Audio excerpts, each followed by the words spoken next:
Daniel Estico, buen día, ¿cómo te va? ¿Cómo estás? ¿Qué tal, José Luis? Un gusto escucharte, gracias por llamarme. No, por favor, gracias a vos por concedernos tu tiempo. Contame un poquito, bueno, tus primeras lecturas al respecto de lo que empieza a aspectar como la política económica del nuevo gobierno. Bueno, eso se va a definir, esperemos, esta tarde, ¿no? Después que el ministro de Economía, Martín Guzmán, le tome juramento a sus inmediatos colaboradores y a las 5 está previsto que sea eso, que después de esa... de ese proceso normal, haga una conferencia de prensa. No está claro si va a ser en on o en off, pero va a reunir a los medios y le va a explicar un poquito cuáles van a ser las prioridades de su política económica.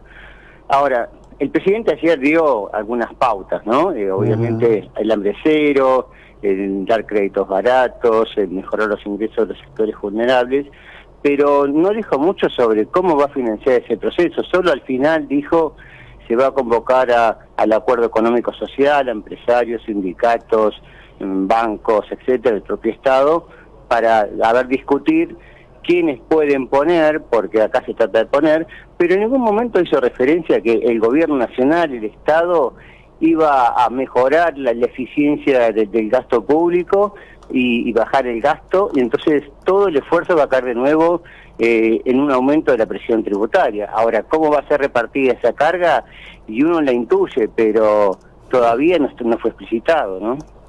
Sí, bueno, digamos, lo que estamos todos intuyendo es que va a haber aumento de retenciones, que va a haber aumento de algún tipo de impuestos sobre velas, digamos, aparece por ahí la mano, ¿no?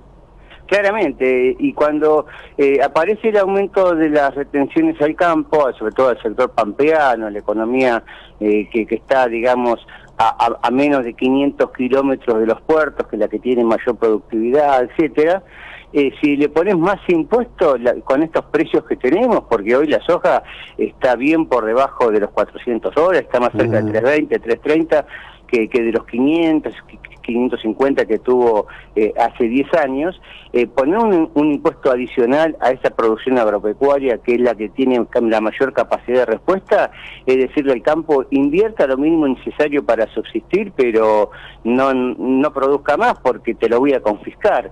Con lo cual no es una buena medida y es contradictorio con el mensaje que dice, no, vamos a alentar las exportaciones, vamos a mantener un tipo de cambio competitivo, la economía necesita generar dólares. Entonces, me parece que ahí es donde empiezan a ver, o van a empezar a ver, los primeros cortocircuitos.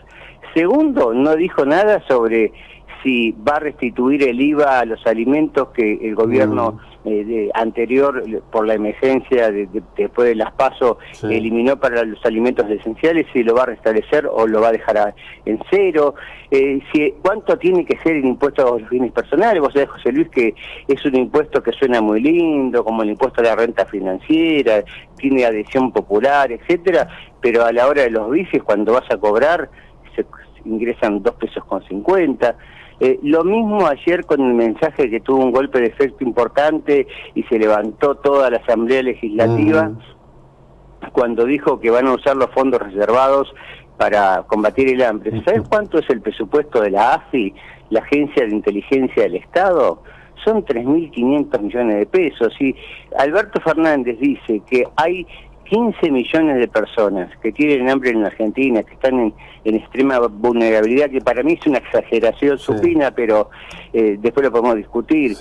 Dividís 3.500 millones de pesos sobre 15 millones de personas, te da menos de 220 pesos al año, o sea, menos de 20 pesos por mes, que le va a poner en el bolsillo a la gente simplemente cerrando la AFI, que no haya más inteligencia en el Estado, que no haya más medidas de gastos para defensa estratégica, etcétera, que todos esos recursos que tienen todos los países de inteligencia, algunos los usan mal, otros los usan bien, esa es otra historia, pero cerrando la Oficina de Inteligencia del Estado, le podés meter en el bolsillo a esa gente 20 pesos por mes. ¿Vos pensás que con eso se va a combatir el hambre? Entonces, el mensaje fue sensato, el mensaje fue equilibrado de ese punto de vista, fue, si quiere, antigrieta. Lamentablemente, al lado tenía una persona que realmente nos dejó muy mal parados a los argentinos, haberle rechazado la terrible. la lapicera para firmar el acta a la escribana mayor de gobierno. Me parece que son actos, más allá de la relación con Macri, que no te deja bien frente al mundo. Así que hay muchas cosas por definir, ¿no? Sí, ahora te quiero preguntar por algo que yo lo vengo siguiendo, pero bueno, hoy algunos medios lo dan por hecho, que habría una persona que está negociando la deuda de la provincia de Buenos Aires, un Sí. exfuncionario del BNP Paribas. Sí.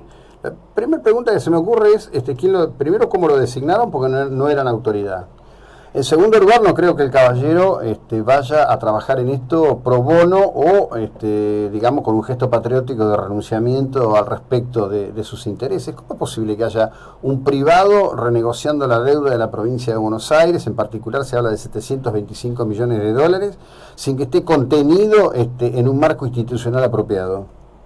No, bueno, generalmente en estos casos siempre se busca un nexo, no creo que sea el responsable directo, me parece que, yo no lo conozco a este economista, pero realmente siempre se busca un nexo, un referente entre el representante de los bonistas, de los fondos de inversión, etcétera, que de pronto tienen más cercanía con cual o tal funcionario del gobierno anterior o del gobierno entrante, pero finalmente el que va a tomar la decisión va a ser justamente el propio ministro de Economía, Martín Guzmán, que justamente lo trajeron por su expertise de haber estudiado los temas de la deuda, pero finalmente acá lo va a manejar el secretario de Finanzas, que no sabemos si va a ser Chodos, no sabemos quién va a ser en este momento, está todo el mundo esperando esa definición, porque a nivel nacional y a nivel provincial menos todavía.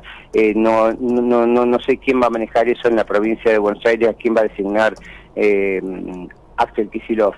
Pero lo cierto es que sí, el tema de la deuda es un tema crucial, pero acá lo importante, José Luis, es generar políticas que recreen la confianza para que la sociedad empiece a ahorrar y empecemos a invertir y empecemos a crecer.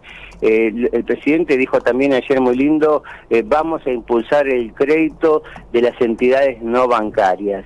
¿A quién se está refiriendo? ¿A gente de las pequeñas cooperativas? ¿Quién va a poner sus ahorros si vos no sabés a quién se lo van a prestar y en qué condiciones te lo van a devolver? Sí. Hay muchos mensajes que tienen mucho golpe de efecto, pero cuando uno lo despejás un poco la margarita y decís, bueno, pero esto, ¿cuál es la contrapartida? ¿Va a haber respuesta del lado del ahorro de prestarle así alegremente a gente sin calificación de riesgo? Tengo garantías de que me lo van a devolver, porque las fintech están haciendo eso, pero lo están haciendo sobre una base de la medición del consumo de las familias, etcétera, y sabemos que los que están operando en ese segmento hoy son 1 millón de personas sobre 45 millones de habitantes, ¿no? Bueno, pero ahí hay 2 o 3 elementos que me permito introducir, ¿no? La primera cuestión, si quieren prestarle a la gente a tasas razonables, ¿por qué no se sientan con el Superbill, el Macro, creo que son 1 o 2 más, que tienen todo el manejo de toda la torta con la habilitación del código de descuento por parte de ANSES? Digo, no debería ser tan complicado, es decir, son unas tasas estrafalarias para dinero que es parte de un encaje de un organismo del Estado con el cobro asegurado. ¿Cuál es el riesgo para que tengan las tasas que tienen y que terminan pagando los jubilados? Digo, no debería ser muy difícil resolver ese tema. Es que el tema es que darle un crédito barato significa darle una renta barata al ahorrista. Y entonces, en la medida en que vos nos generás condiciones de confianza para que los industriales, para el comercio, cuando vea que la gente tiene un peso más en el bolsillo y sale a consumir, que diga, qué bueno, se empieza a mover el aparato comercial y productivo, y entonces yo, en vez de aumentar los precios, voy a producir más, y entonces una economía que tiene, como decía el presidente, muchos recursos desaprovechados en la industria, en el sector energético, en el mercado de trabajo, hay una altísima capacidad ociosa. Bueno, reduzcamos ese grado de ocio y lo pongamos en actividad. Para que eso ocurra y no vaya a precios, tenés que darle reglas claras de que el Estado no te va a la vuelta de la esquina meterte la mano en el bolsillo cuando vea que vos empezás a levantar la cabeza.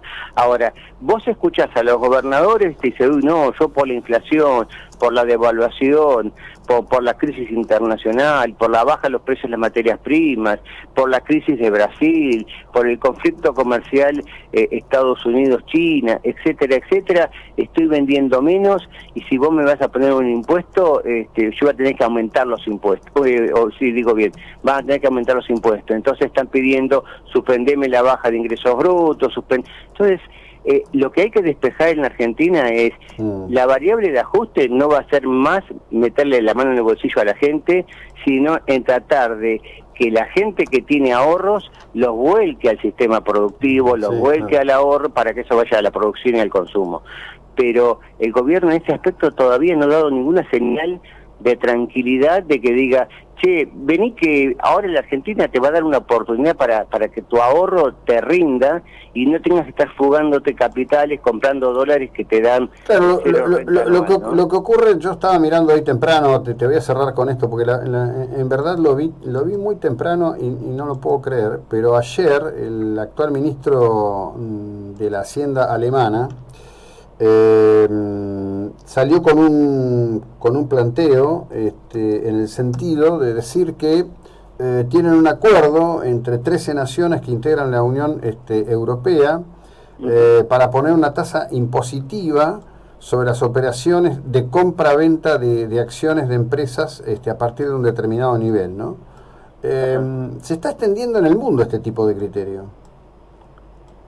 Claro, pero el tema es que hay que ver de dónde vienen y a dónde van. Y la Argentina viene de una economía que hace 20 años los legisladores se ponen rápidamente de acuerdo para aumentar impuestos y nos han agobiado con una presión tributaria que para el que paga es superior al 45% de su ingreso anual. Sí, claro. Entonces uno trabaja prácticamente 6 meses, el agro trabaja prácticamente 8 meses para pagar los impuestos. Entonces pensar en más impuestos. Entonces lo que hay que pensar en la Argentina es, claramente coincido contigo, José Luis, en que hay que reformar el sistema tributario, pero que la suma de impuestos de cero, o sea, si le tengo que cobrar más impuesto al rico, bueno, cobrémosle menos impuesto al pobre, bajémosle el IVA, eliminemos el impuesto al cheque, saquemos esta distorsión que han introducido las provincias con ingresos brutos, que hacen impuestos federales y más equitativos. Ahora, si nadie quiere bajar impuestos y siempre hay que subir, y el Estado no renuncia a bajar gastos, a tener una estructura más sana en materia de asignación de recursos, el problema es una economía que se achica, que se contrae. Por eso, cerrando, te diría, el presidente hizo un mensaje relativamente antigrieta, pero cometió el gran error de no reconocerle al gobierno anterior del desastre que había recibido y que hacer una economía mejor hubiera sido un milagro, ¿no? Pero ni hablar, a ver, yo mira, voy a abrir el programa diciendo esto, con referencia a un párrafo, ¿no? Cuando Fernández habla de que, bueno, el tema del 2003. Cuando asume Kirchner en el 2003, Argentina había defaulteado la deuda, no le pagaba a nadie. Había especificado los ahorros de la gente, el que depositó dólares recibió pesos, no recibió dólares. Remes de Nicom había hecho prácticamente todo el trabajo sucio antes de que llegara la Baña, y además las hojas estaban $600. Claro. Digo, se habían de alguna manera alineado los planetas. Yo cuando tengo amigos que a veces, como no soy de insultar, me dicen, no, pero vos no sos tan duro con los Kirchner. Yo trato de describir lo que ocurre y no insultar a la gente. Lo que yo le cuestiono a Kirchner, y de ese gobierno era parte del actual presidente, es que despilfarraron un mérito que tuvo esa economía en ese momento, que era el doble superávit, el superávit gemelo. Claro. Y se lo rifaron. Exacto. Pero fíjate que, José Luis, que ayer el mismo presidente Alberto Fernández habló de la responsabilidad del gobierno anterior de haber aumentado el endeudamiento y haber aumentado el endeudamiento en moneda extranjera, pero no dijo que la alternativa era hacer un machazo ajuste del gasto público. Para evitar el endeudamiento, sí, claro, habría que haber bajado 7 puntos del PBI el gasto público, y eso implicaba más desempleo, más inestabilidad e incertidumbre en las familias argentinas. O sea, no te cuentan la verdad de la historia. No, claro. Entonces, ahora yo lo quiero ver a Alberto Fernández, si es capaz de bajar el déficit a cero para no tener que aumentar la deuda y al mismo tiempo no tener que aumentar los impuestos. De eso no se habló en Argentina. Entonces lo que se viene es más impuestos, más gasto público, más asistencialismo, y lo que acá hace falta es, obviamente, en lo inmediato darle protección a los sectores vulnerables porque no tienen capacidad de espera, pero lo importante es generar un ámbito, un horizonte de confianza para quienes tienen la riqueza ociosa en los colchones, los que se fugaron los capitales, vean que ahora Argentina es un país de oportunidades, vengan a ahorrar en el país, vengan a invertir y la rueda se empieza a mover. Si el mensaje es, vamos a juntarnos a ver a quién le cobro más impuestos, y los empresarios van a salir todos corriendo y la economía se va a seguir contrayendo. Sin ninguna duda, sin ninguna duda. Como siempre, Daniel, gracias por el tiempo y la ilustración, muy amable. Buena jornada. Un abrazo, gracias. Chao, viejo, hasta luego. Daniel Estico.